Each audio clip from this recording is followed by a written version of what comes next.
Luc. Chapitre 17. Jésus dit à ses disciples, « Il est impossible qu'il n'arrive pas des scandales, mais malheur à celui par qui ils arrivent. Il vaudrait mieux pour lui qu'on mît à son cou une pierre de moulin, et qu'on le jetât dans la mer, que s'il scandalisait un de ses petits. Prenez garde à vous-même. Si ton frère a péché, reprends-le, et, s'il se repent, pardonne-lui. Et s'il a péché contre toi 7 fois dans un jour, et que cette fois il revienne à toi, disant, je me repens, tu lui pardonneras. » Les apôtres dirent au Seigneur, augmente-nous la foi. Et le Seigneur dit, si vous aviez de la foi, comme un grain de sénévé, vous diriez à ce sycomore, déracine-toi, et plante-toi dans la mer, et il vous obéirait. Qui de vous, ayant un serviteur, qui laboure ou paie les troupeaux, lui dira, quand il revient des champs, approche vite, et mets-toi à table? Ne lui dira-t-il pas au contraire, prépare-moi à souper, ceins-toi, et sers-moi, jusqu'à ce que j'aie mangé et bu, après cela, toi, tu mangeras et boiras?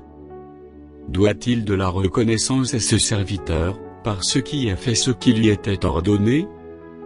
Vous de même, quand vous avez fait tout ce qui vous a été ordonné, dites, nous sommes des serviteurs inutiles, nous avons fait ce que nous devions faire.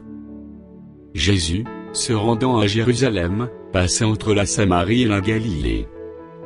Comme il entrait dans un village, 10 lépreux vinrent à sa rencontre.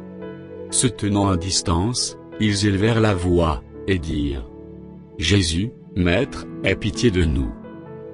Dès qu'il les eut vus, il leur dit, allez vous montrer au sacrificateur. Et, pendant qu'ils y allaient, il arriva qu'ils furent guéris. L'un d'eux, se voyant guéri, revint sur ses pas, glorifiant Dieu à haute voix.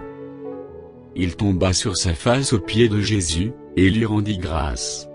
C'était un Samaritain. Jésus, prenant la parole, dit, les 10 n'ont-ils pas été guéris? Et les 9 autres, où sont-ils? Ne s'est-il trouvé que cet étranger, pour revenir et donner gloire à Dieu? Puis il lui dit, lève-toi, va, ta foi t'a sauvé. Les pharisiens demandèrent à Jésus, quand viendrait le royaume de Dieu. Il leur répondit, le royaume de Dieu ne vient pas de manière à frapper les regards. On ne dira point, il est ici, ou, il est là. Car voici, le royaume de Dieu est au milieu de vous. Et il dit aux disciples, des jours viendront où vous désirez voir l'un des jours du Fils de l'homme, et vous ne le verrez point. On vous dira, il est ici, il est là. N'y allez pas, ne courez pas après. Car, comme l'éclair resplendit et brille d'une extrémité du ciel à l'autre, ainsi sera le Fils de l'homme en son jour.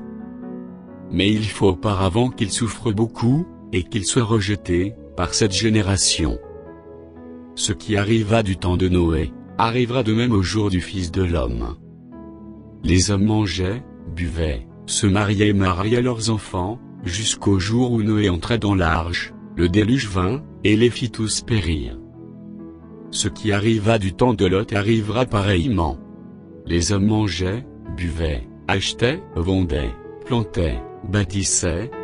Mais le jour où Lot sortit de Sodome, une pluie de feu et de soufre tomba du ciel, et les fit tous périr. Il en sera de même le jour, où le Fils de l'homme paraîtra. En ce jour-là, que celui qui sera sur le toit, et qui aura ses effets dans la maison, ne descende pas pour les prendre, et que celui qui sera dans les champs ne retourne pas non plus en arrière. Souvenez-vous de la femme de Lot. Celui qui cherchera à sauver sa vie la perdra, et celui qui la perdra la retrouvera. Je vous le dis, en cette nuit-là, de 2 personnes qui seront dans un même lit, l'une sera prise et l'autre laissée. De 2 femmes qui moudront ensemble, l'une sera prise et l'autre laissée. De 2 hommes qui seront dans un champ, l'un sera pris et l'autre laissé. Les disciples lui dirent, où sera-ce, Seigneur? Et il répondit, où sera le corps, là s'assembleront les aigles.